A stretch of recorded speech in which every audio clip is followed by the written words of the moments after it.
And interestingly, Yes. historian Andrew Lownie has not removed allegations about Prince Harry's relationship with Prince Andrew. These are allegations that were made in his new book entitled Details The Rise and Fall of Prince Andrew, including details about his ex-wife Sarah Ferguson, details about his friendship with Jeffrey Epstein, and as well as the alleged mistreatment of staff. But tell us about the claims that were made, and now extraordinarily that Andrew Lownie is not going to remove them. It is extraordinary. And you think of all the things that they mentioned, and you talk about Epstein and the various allegations there, and the allegations of bullying. What would cause somebody to issue a legal letter? Well, yet again, Prince Harry steps up for that. And basically, it's two things. One is the alleged altercation between Prince Andrew and Prince Harry. And the other was an alleged comment that Andrew made about Meghan Markle, now obviously Harry's wife. And the suggestion was that there was a fight between Andrew and Prince Harry. And the suggestion was that Andrew said, well, Meghan Markle's too old for you. You should look for somebody younger. And Prince Harry denied all of that. He denied all of that. And what happened, Gabriella, is exactly that. They sort of turn around and say, here's a letter before action. We're going to get our lawyers to write a very stiff letter saying it's completely false. HarperCollins and a company within that group sort of turn around and say, well, we're not going to change it too much, but we will put in the audio copy of the book, entitled, as you say, we will put in Prince Harry denies the claims. So that has gone in. But he's very litigious. We've had a number of cases. He's kept the courtrooms very, very busy for all sorts of cases. And this is the latest threat. But of all the things to come out, I say it's those two things. It's Prince Harry to sort that, rather than you think Prince Andrew and the various other claims in the book. Yeah, it's wild, isn't it? Now, Prince Harry and Meghan Markle have signed a new deal with Netflix. I mean, Meghan Markle was absolutely mocked for her season that went on air earlier this year. But what can we expect from this one?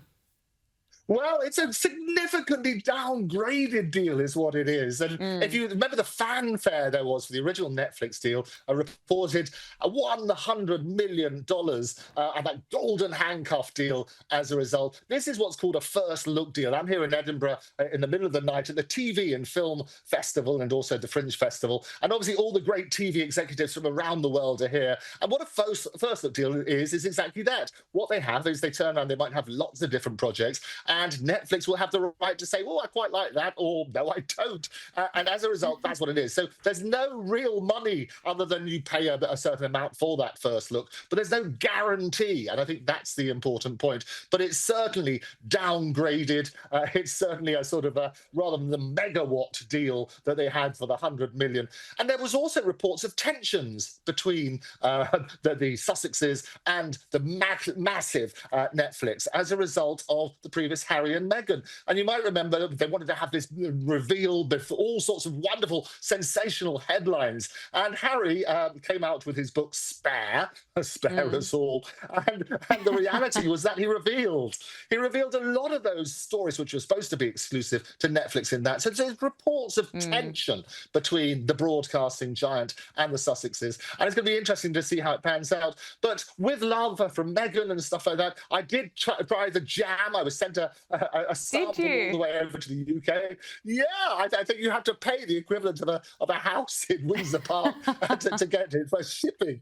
But I got one of the very rare things. I tried it live on air in a program that we do regularly. And I have to say that firstly, you couldn't call it jam anymore because it's not jam. To be jam, the legal definition means there's a certain sugar content, and this didn't have it. So it's called a spread. So it was a scam jam to start with. And actually, rather than going with the narrative of a lot of people, I quite liked it, but it was a little bit bitter. What does that tell you? Oh, that's too funny. Well, there you go. I have to ask you about Princess Anne. A new photograph of Princess Anne has been released by Buckingham Palace to mark her 75th birthday. Now, Princess Anne looked elegant as ever in a blue and white dress and a high collar while leaning gently on a window frame. What did you make of it?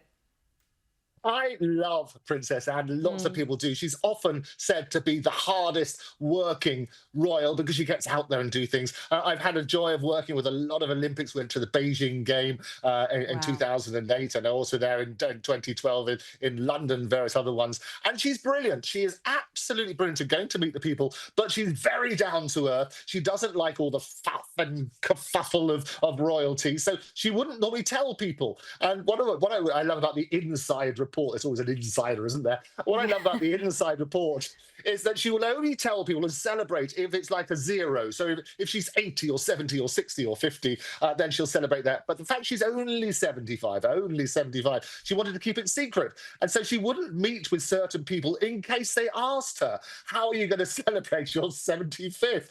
So apparently she wanted no fuss at all. She wants to be very down to earth. But we wish her a very, very happy returns for this week for her 75th birthday. Absolutely. And finally, royal fans have learnt recently that King Charles doesn't possess a passport or a driving licence. Now, this was revealed in a Reddit post that revealed that the monarch was allowed to travel without a passport and drive without his licence. Now, this would be a surprise to some, but I doubt you were surprised hearing this. What are your thoughts? Well, I wasn't surprised, but I thought it was interesting because a lot of people don't know it. So, whilst we go through all the struggles of going through passport control and trying to get those new electronic ones working, how many times do you have to keep sliding that in? He doesn't need it. And the reality of this is that basically it's diplomatic immunity. So, several monarchs around the world enjoy this privilege. He doesn't need to travel with a passport. I guess all he needs to do is get out one of those pound notes and he can hold that up and say, that's me. So, he works on that sort of basis. But he doesn't need a driving license. And as the monarch, they enjoy a certain amount of immunity from prosecution as well. So all sorts of privileges, as well as the honours and struggles you sometimes have to have, come with the monarchy. Andrew Eborn, it was brilliant to speak with you. Thank you so much for joining us on Power Hour. Lovely to speak. Look forward to joining you again soon.